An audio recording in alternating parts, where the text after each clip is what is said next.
So this is spectrum IAS academy, director BS Potharaju, Guntur. Indian ఎకానమీలో ఉన్నటువంటి పారిశ్రామిక విధానాల గురించి మనం చర్చిస్తూ ఉన్నాం. ఇంతకుముందు వీడియోలో 1948 పారిశ్రామిక తీర్మానం గురించి చర్చించడం జరిగింది. ఈ వీడియోలో అతి ముఖ్యమైనటువంటి పారిశ్రామిక తీర్మానం 1948 తర్వాత 1956 పారిశ్రామిక తీర్మానం. ఈ 56 పారిశ్రామిక తీర్మానం దాదాపుగా కూడా 1991 వరకు దీనికి ఒక ప్రత్యేకమైనటువంటి ఒక పేరును ఇవ్వటం జరిగింది. దీన్ని ఏమంటారంటే ఆర్థిక రాజ్యాంగము అని చెప్పేసి అంటారు. ఎందుకు ఆర్థిక రాజ్యాంగం అని చెప్పేసి అంటారంటే మనం రచించుకున్నటువంటి రాజ్యాంగం 1950 జనవరి 26న అమల్లోకి రావడం జరిగింది. ఆ రాజ్యాంగంలో ఉన్నటువంటి ముఖ్యంగా ఆదేశ సూత్రాలు అంటే directive principles of state policy అనేది ప్రజల యొక్క ఆర్థిక స్థితిగతులు మెరుగుపరిచే విధంగా నిర్మాణం చేయటం జరిగింది.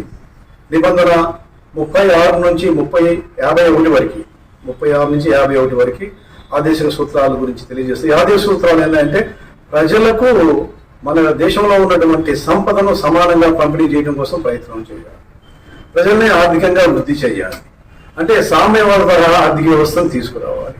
ఈ యొక్క ఆదేశ సూత్రాల యొక్క ముఖ్య ఉద్దేశం ఈ సామ్యవాద తరహా ఆర్థిక వ్యవస్థ అనేటువంటి అంశాన్ని బేస్ చేసుకొని 1956లో తమిళనాడులో ఉన్నటువంటి ఆవడిలో మన ఆర్థిక పారిశ్రామికవేత్తలు అందరూ సమావేశమయ్యి ఈ యొక్క తీర్మానాన్ని చేయటం జరిగింది.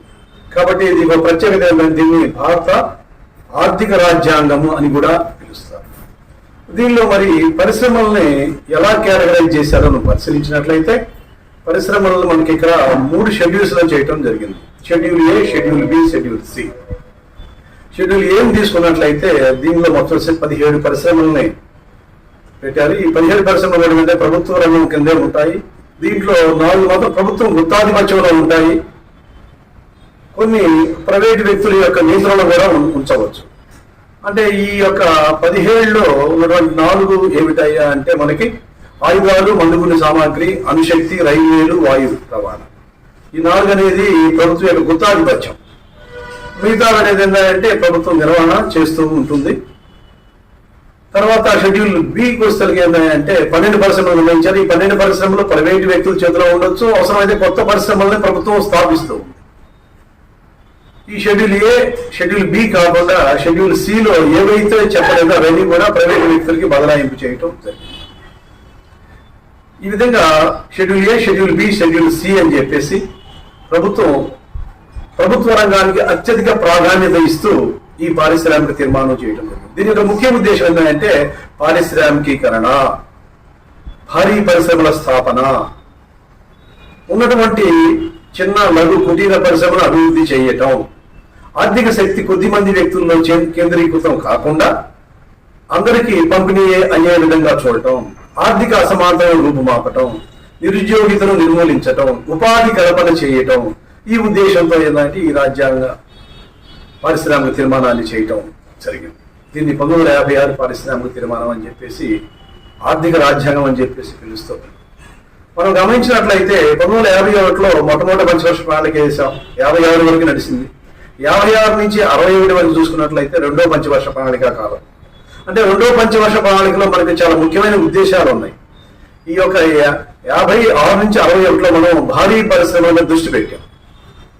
బిలాయి, దుర్గాపూర్, రూర్కేలా అనేటువంటి ఇనుముకు కర్మాగారాలను మనం ఈ రెండో పంచవర్ష ప్రణాళికలోనే మనం స్థాపన చేశాం. అంటే ఇంత పెద్ద ఇనుముకు కర్మాగారాలు స్థాపించడం వల్ల నూతన ఉపాధి లభించి కొంతమంది వ్యక్తులకు ఏంటంటే జీవన ప్రమాణం పెరిగే అవకాశం ఉంటుంది. ఇంకా అనేక రకాలైనటువంటి ప్రాజెక్టులు కూడా చేపట్టాం. ఎరువుల పరిశ్రమలు స్థాపించాం. తర్వాత వచ్చేసి ప్రాజెక్టులు, నీటిపారుదల ప్రాజెక్టులు స్థాపించాం. కాబట్టి ఈ రెండో పంచవర్ష ప్రణాళిక కాలం భారీ పరిశ్రమలకి ప్రాధాన్యత ఇవ్వటం, దుర్గాపూర్, రూర్కేలా, బిలాయి అనేటువంటి యొక్క పరిశ్రమలు స్థాపించటం. మనకు తెలుసు దుర్గాపూర్ అనేటువంటిది వెస్ట్ బెంగాల్లో, రూర్కేలా అనేటువంటిది ఒరిస్సాలో, బిలాయి అనేటువంటి ఇది మధ్యప్రదేశ్లో స్థాపించాం. దీనికి మనం బ్రిటన్ వారి యొక్క, జర్మనీ వారి యొక్క, తర్వాత సోవియట్ యూనియన్ యొక్క సహాయాన్ని పొందాం. ఆ తర్వాత అనేక పరిశ్రమలను దీన్ని బేస్ చేసుకుని ముందుకు పోయాం. కాబట్టి 1956 పారిశ్రామిక తీర్మానం అనేది ప్రభుత్వ రంగానికి పెద్దపీట, ఆర్థిక వికేంద్రీకరణకు పెద్దపీట అని పేర్కొనడం జరిగింది. కాబట్టి దీన్ని 1997 వరకు కూడా ఆర్థిక రాజ్యాంగం అని పిలుస్తూ వస్తున్నాం. Thank you.